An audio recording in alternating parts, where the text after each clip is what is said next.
2, 1. Hello everyone, bonjour tout le monde. Welcome to EFA74 on this Monday, June 8th. Lest we forget. Lest we forget is what I want to talk about, but part 2. Because I've talked about lest we forget before. And please, I ask you to look up the terminology lest we forget, L-E-S-T, we forget. And there's a reason, there's a whole military background, etc. on that terminology, but please look it up and research it.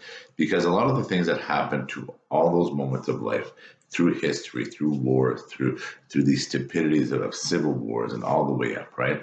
A lot of it was lest we forget. And when you look backwards, it was so preventable, so preventable. And yesterday I did this dance, and I'm talking about positive energy, and I'm sincere about that, like the positive energy. And I had challenged everybody. You're a Canadian artist out there, and I talk about your U.S. artists and your global artists and friends and peers of mine and people in life and business, and the ones that have the good energy, the good souls, like bring back the Sinatras, bring back the big bands, bring back the big brass. Imagine mixing it with today's 2020 style industry of music and an old school mix. Like, bring back that energy. That's what we need, right? We actually need that.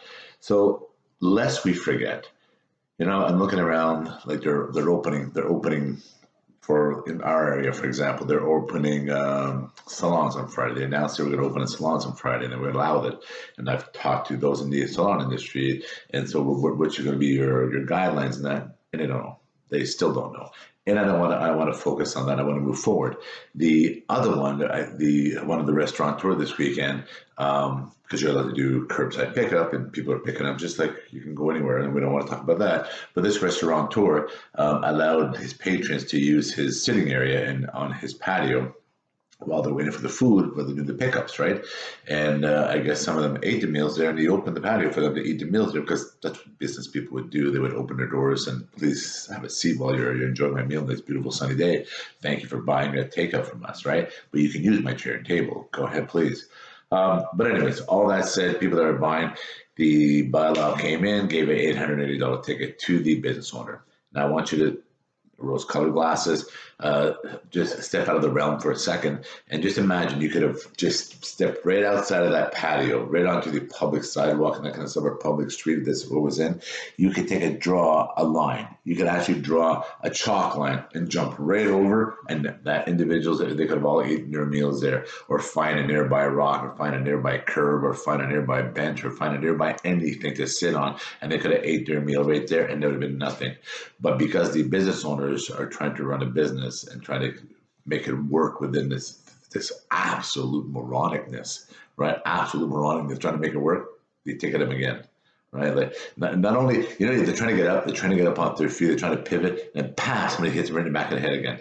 Just here you go for trying to do something with your lives, right?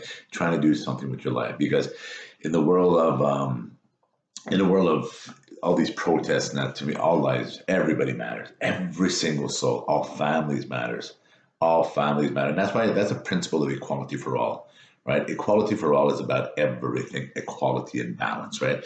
The pendulum of life, it also applies to all lives. It applies to everyone across the board, right? Equality for all, and all lives matter, all families matter, which includes all businesses, which includes all jobs, which includes all livelihoods, which includes all children. The ripple effect all the way down to the children, and you're going to impoverish people that have worked 20, 30 years, all their life, and you're going to control them, and you're going to dictate to them how to run their business inefficiently.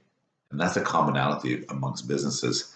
Doesn't matter which one of them. They're all saying the same thing. The government's going to dictate how to run their businesses inefficiently, dictating their schedules, dictating everything, like dictating the square footage used, dictating everything. But their businesses were all built to all the overhead, all the whole model was built pre-COVID-19 here, and now they're being told how to run their businesses per square foot. Think about that for a second. And one of them actually told to meet their schedule, to meet what they have, because remember, they don't have a list yet, but they're told they could open on Friday. But one of the salons, they looked at it and they built a schedule. To meet the schedule, to everything, the staff will work 3 to 4 days, but the employer will have to stay open 7 days. So the employer, you're going to work 7 days a week, right? Think about that. In all businesses, when you start making use of your square foot and what your overhead is, and you start making sense of it all, you will have to be open 7 days a week for long hours to meet all those needs so that you can meet your overhead. Not profit, overhead, right? Just meet your overhead. Think about that.